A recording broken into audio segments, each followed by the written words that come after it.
Hey, it's BealsFan1225, and I'm going to show you how to make your own home recording studio with a little bit of a budget or more of a budget. So I'm going to show you how to do the setup, I'm going to show you how to do your audio, how to do your editing, and how to put everything together in a neat fashion to make great music or whatever it is you're recording.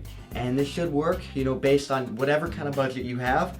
And this is the best, most effective ways that I found to do it, and this should help you immensely. So let's get started. Okay, so for the first section of your home studio, you're going to need a great way to do audio playback, okay? Especially, this is extremely helpful if you need a good way to listen to the audio back to make sure it's correct. Or if you're doing multiple tracks, like you're doing your vocals, your guitar, your piano, and different tracks, then you can use this the most effective way. Now, you could get what's called a studio monitors. They're very large speakers. They're great for a larger studio area. If you're doing a solo like I am, I'd suggest a nice pair of headphones. My personal favorite, inexpensive but really, really nice headphones are the Skull Candy Skull Crushers. I got these on Amazon for about $40. They're a fantastic deal. They fit on perfectly, and they produce fantastic sound, and they have this special thing that increases the bass. It's a built-in subwoofer, and it helps a lot to hear back what I'm playing, and I'll wear them when I'm recording and dubbing over other different parts. So you can go studio monitors or headphones. Either way, you're going to get good audio, hopefully. Alright, let's go to the next part. Now, when you're recording instruments, you have two different options, or recording your voice. With your voice, obviously, you need to use a microphone. For instruments, you can either plug them in directly into an audio interface, or you can use a mic, depending on the sound you want. Some people prefer to use a mic for acoustic guitars, because it gives more of an emphasis on the acoustic. I personally like to plug it in, that's just me. But for doing your vocals and instruments, there's a few different routes you can go for mics. The first, probably most inexpensive. I mean, if you're on a no budget, you can always record with like your computer's built-in audio.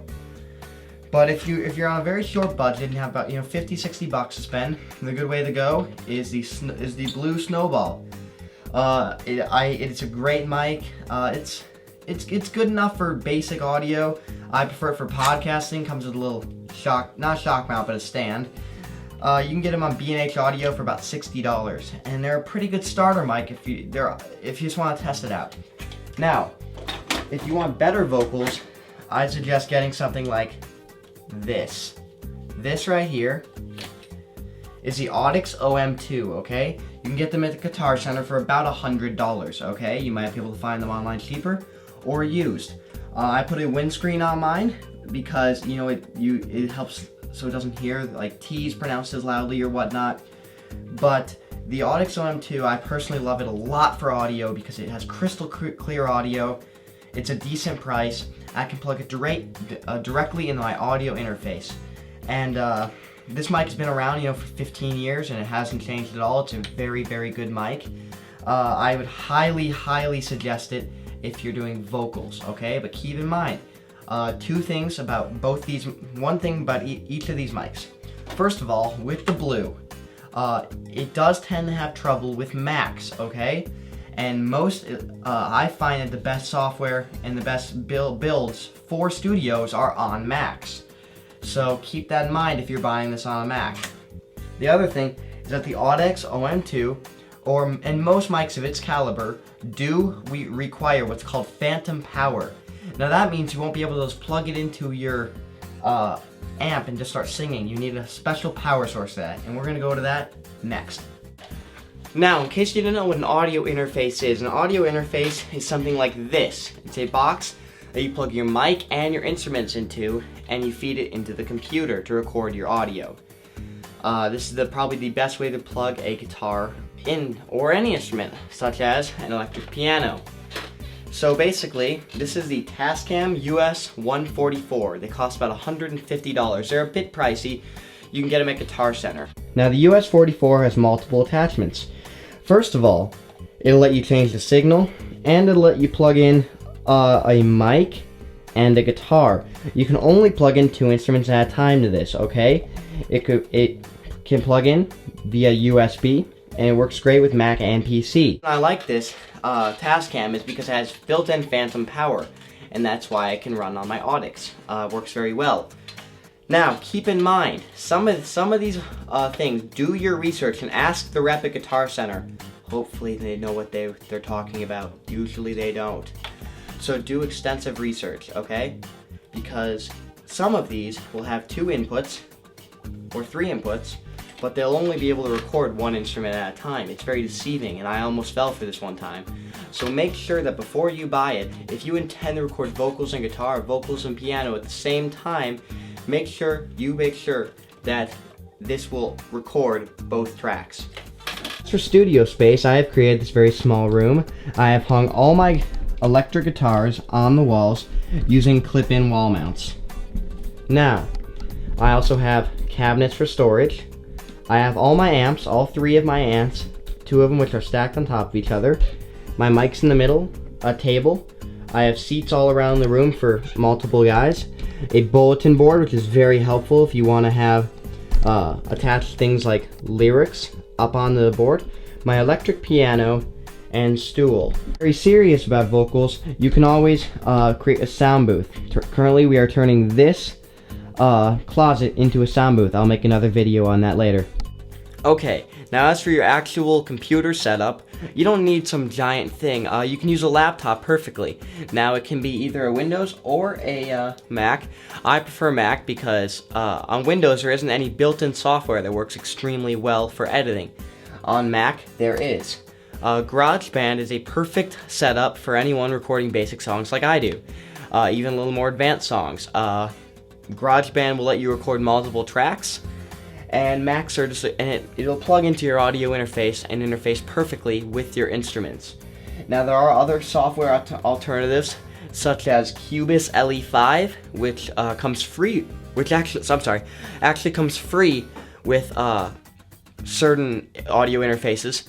And if not, it's $70-$80. Or if you want to go really high up, you can get Pro Tools, which, $300-$400, or you can get Logic by Apple, which is about $200, and it's basically an advanced GarageBand. Now GarageBand is just a very simple editor. It'll let you do some, it actually has instruments plugged into it, so even if you want to do synths and stuff, you can do that within GarageBand. It's a great software for it. Now, we're not going to take in the count of instruments inside of this tutorial because I'm hoping you already have your instruments, or if you're just recording vocals, this tutorial should help you pick a mic. Okay? But instruments that I'd suggest for a recording studio is absolutely electric guitars and electric acoustic. Okay? I would suggest getting an electric acoustic and plugging it into your audio interface instead of using a mic. Okay? Also, electric pianos. Alright, fantastic alternative to a regular piano because they're a little more affordable and you can plug them into your stuff, okay? So we've gone over audio, we've gone over the computer setup and how to do all this. So basically, I'm going to break this down very simply. 1, you need a mic, okay? 2, you need your area. 3, you need something to plug into the computer, such as an audio interface, like the Tascam US-144. If you want to record live, you'll need amps, okay?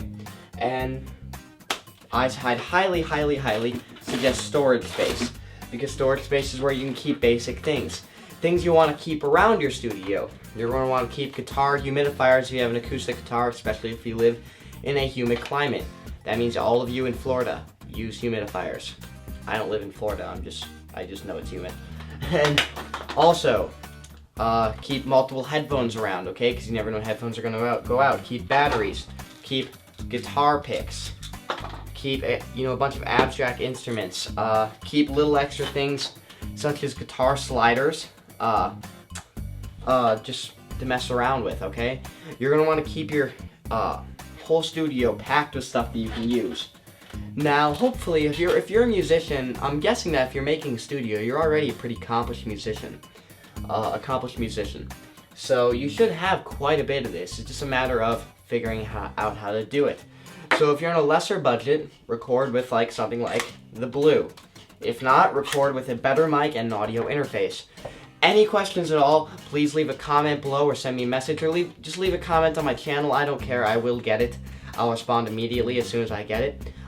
If you would like any links on where to buy, such as the Audix OM2, the Tascam, the Blue microphone, or any of these instruments even, just let me know and I can send some links out. Thank you very much for watching, and I hope this helps you make your own homemade studio.